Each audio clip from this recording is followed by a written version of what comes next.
Hi, Tier. How you doing, buddy? You just lounging?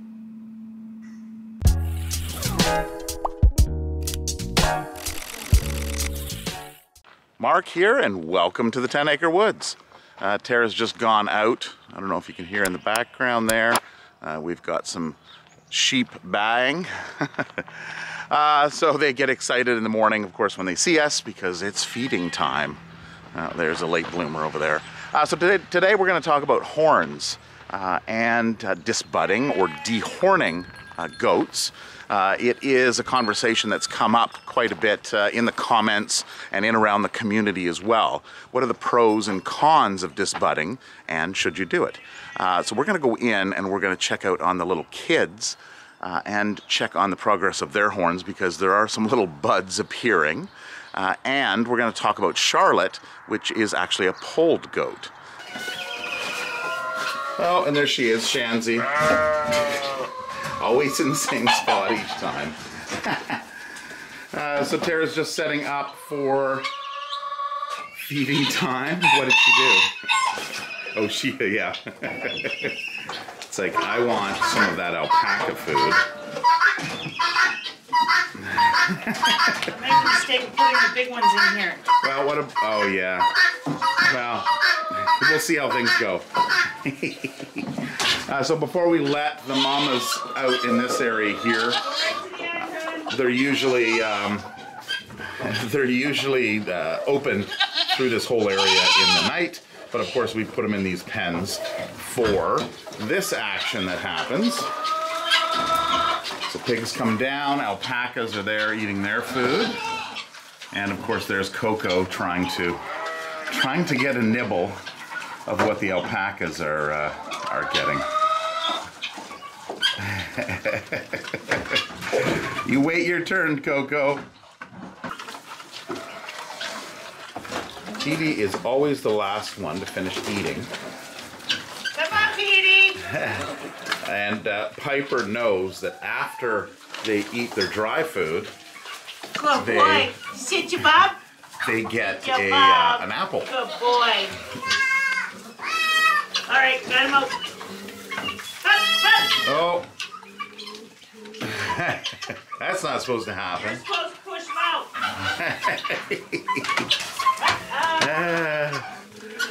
Okay, girls, you done? Are you done? No, I guess not yet. Oh. Okay, here we go. There we go. Come on. Come on, Piper. Out you go. Okay, Blackie. How you doing? Okay, we're going to check on these kids. So, Radium here and his brother had a little tough go of it in the beginning. And they were just not getting enough milk. So Blackie just wasn't producing enough. We were giving them supplements, a bottle, and putting a heat lamp in here. So, what do you think, guys? Let's check. So if you run your finger across the top of their head, I can feel just a little bit of a dimple here. Or not a dimple, a bump. So that is the horn, and there's, of course, two on this side. Can we see? Can we see? There we go there. So there is the little bud that's coming. So what they usually do, they meaning other people, because we don't actually debud here or dehorn. So at a young age, what they'll do is they'll take an iron or sometimes an acid, and they'll put it on the horn, and they'll basically burn it off. Now, males can be difficult because the base of their bud or their horn is usually wider than the female. So what can happen is they can develop what's called scurs, and scurs are, if you don't take out the whole thing, then it can actually still be alive along the edge of it, and it can grow out on kind of a weird angle. And once you've passed that young age, then you can't, from my understanding, you can't go and reburn it afterwards. Now what happens is their horns do have blood flow that goes up into their horn. So they do use their horns for scratching. They also use them as a temperature regulator. So that since the blood flow goes up into the horns, it does regulate the body temperature. When they're hot, it radiates. And they also make great handles. So if you're handling goats, then you can use the horns. What are you doing? You can use the horns to hang on to them. Now, if you watched a video a week or two ago, we were treating, I think it was 2 weeks ago, we were treating Charlotte, which doesn't have any horns, and she is a polled goat, meaning she's born without any horns, just genetically. And it was a hard time. We had a really hard time trying to hold her. I know, she's hard to hang on to. I'm holding the wood board in her chest, so. Except I can't hold her head still. Yeah, this is a good reason why you don't dehorn, because they make great handles. They know when we're doing stuff to them. That's what's funny, because it's not that we're like they're hands on, but when you're doing something medically to them. That's why I went for the younger girls first, because they're more skittish when we're doing stuff. So we're going to check the other goats, and mainly Charlotte's kids, because Charlotte is a polled goat. She doesn't have any horns, and we want to check to see if Bo and Luke, her kids here, if they actually have horns. Hey, do they? Let's check. Let's check. So Bo and Luke were the first ones born, so they are the oldest. Come here, bud. Okay, you're gonna drink? Okay. Oh, maybe not. Charlotte's like, you have food. Food is the #1 thing on her mind. Hi, kids. Come here. Oh, yes, you have a bud there, for sure. And your brother Luke also is going to have some horns as well. So Charlotte here doesn't have any. You know what? I might leave Blackie. I think I'm going to leave Blackie in. Blackie and the two little ones? Just temperature-wise. Just a little extra. Yeah, I think we'll leave her in, and then we'll let that. Sorry, Blackie. I'll give you an extra treat. So why do people choose to dehorn their goats? Now, the main reason that I've been reading is because of safety, human safety as well as goat safety. Now, getting caught, oh, you two, they always do this for an alpha position. There's always a hierarchy in the herd.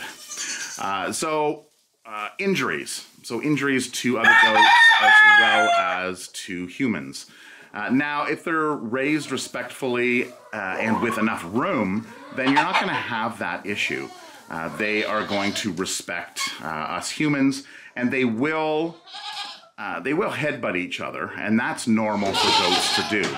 Now, the problem is if they don't have horns, then what can happen is they don't have those defensive weapons or shielding from the other goat that may have horns. And in the rescue industry or rescue world, sometimes you get in goats with the horns or without the horns. Okay, come on, kids. Come on, kids, we're going outside. Patches is there. The other ones. Come on. We're gonna go outside. There you go. Come on, let's go. Come on, let's go. Let's go. Let's go outside, outside, outside, outside. They're starting to get the hang of it a little more. There we go. All right. They're out.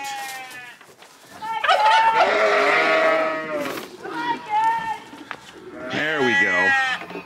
Right to the rock. Now they're going to play King of the Castle. Yeah, there we go. And this is usually when there's more excitement. When they first come out, they've got lots of energy. They've been sleeping all night and restless because they've been inside. And then, of course, there's Lulu, which is Holly's little one. So Lulu is very active.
Hey kids! Alright, so these breed of sheep do not have horns. The rams don't. And Bronwyn is a breed that the male and females actually both have horns. So she is a Dorper cross sheep, and she is a female. A lot of times when you see the horns, you think of males, you think of rams, but of course you can see that our goats, the females, also have horns as well. So it's not always the case. Daisy, Levi, and Meadow, and then we have Carl and Billy. So, Carl. Carl's a few years old now, and you can see his horns have taken some damage. They used to be actually twice as long as this one here. And Billy's, he's just kind of lost the tip of it. Come here, boys. Come here, Carl. Come here. Come on. Come on, Billy. So you can see how he stops short. Now he does have respect for us, so he's not, he doesn't act the same way he does with other goats than he does with humans, right? Yes. But this is how they play. And of course, if we need to treat them for whatever reason, we can grab a hold of their horn. But that generally means it's playtime. Levi, don't play with the tripod. Levi. Billy. Billy. No, Billy doesn't want to play. Hey, Carl. Yes, that's my boy.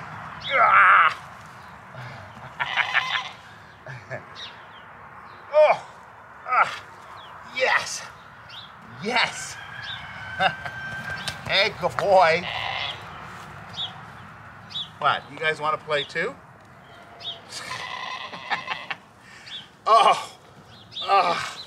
Yeah. Yeah. Ooh. How's that? Hey? Yes. Oh, you guys are funny. Hey? Now I got all this goat hair and horse hair all over me. Oh, buddy, what is it, hey? Hi. So there was an instance a few years back where somebody had... Don't try to chew on my camera, Levi. It was a few years ago where somebody bought a couple kid goats from us. One was a male, one was a female. Levi. I know you want to be right there, bud. And they didn't know much about goats. So when they didn't know the pros and cons, I'm going to stand up here, about disbudding, dehorning, and what that means. So they did some research, but I think they were mainly driven by the fears of the goat injuring themselves or injuring others around them. Getting caught in fencing is one thing that people are concerned with. If you give them enough room, you have the proper amount of fencing, then it's not a concern. They're not trying to get out. We're quite often asked about, do they jump on your cars? You know, do they get out and do they stand on your cars? We don't want goats because we have a nice car. If they have enough room, which they do here, we have 10 acres and basically 8 of the acres is for the animals. So they have no need. The only need they need to get out, these boys here, is if it's breeding season. And we've had issues with them breaking out and getting into the back area with the girls. So getting back to the story on the 2 kids, they ended up going and disbudding them. So burning the bud on the top of their head. Now, as I mentioned earlier, the males have a larger base of the bud, so can be a little bit more difficult to burn the whole thing. And what can happen is scurs can develop. So when scurs are just not getting all of it and it grows out to the side, sometimes it can curl around and become a large health concern. Because the horns are also part of their nasal cavity, what can happen as well is you can get these blood bubbles from time to time kind of bubbling out. You can run into infections, which is, again, a large concern. So it's an ongoing health concern throughout the rest of their life. So if you are getting goats, just think about it. You know, have enough room for the animals to get around. If there is the pecking order, like the roosters we have a lot of roosters on yard, but we don't have any injuries because we've got that room and because they can fight, figure out who alpha is, and the beta can take off, live to fight another day. So we don't disbud here, we don't dehorn, and we find that it's not necessary if they're brought up and handled appropriately. Goats also use them to scratch their backs. So they have a lot of uses, and Mother Nature gave them horns for a reason, and you know, we have to respect that. Sheldon, how you doing, buddy? All right, here we go. And there is Turbo pawing at the gate.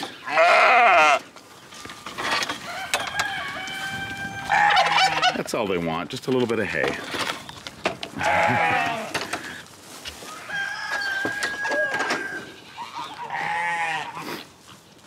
And of course there is hay on the ground, but that's day-old hay. Something about fresh hay. Yeah. Yeah, there's something about fresh hay. Well, Daisy was actually looking at the door for you. Oh, that pile's like 30 seconds old, so they have to come to they have to follow you for the newest.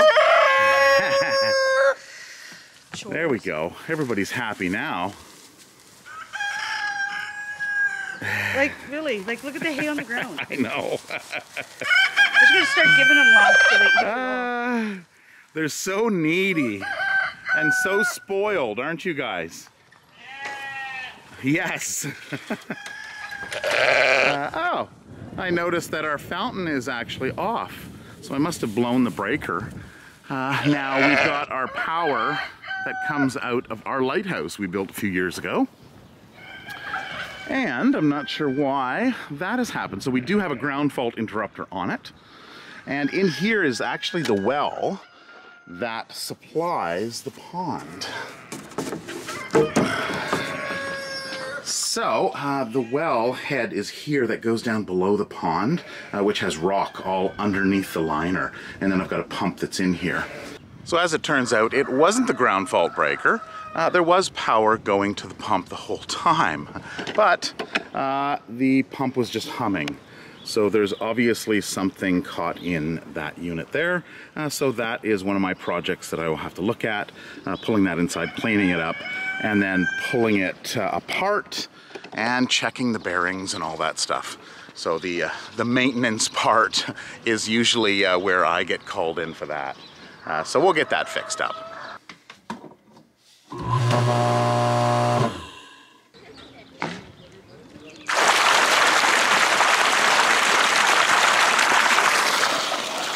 All right, there we go. We have water once again. So time for our cat update. Now I mentioned in the last video that it is a clutter of cats. Any more than 3 cats is considered a clutter.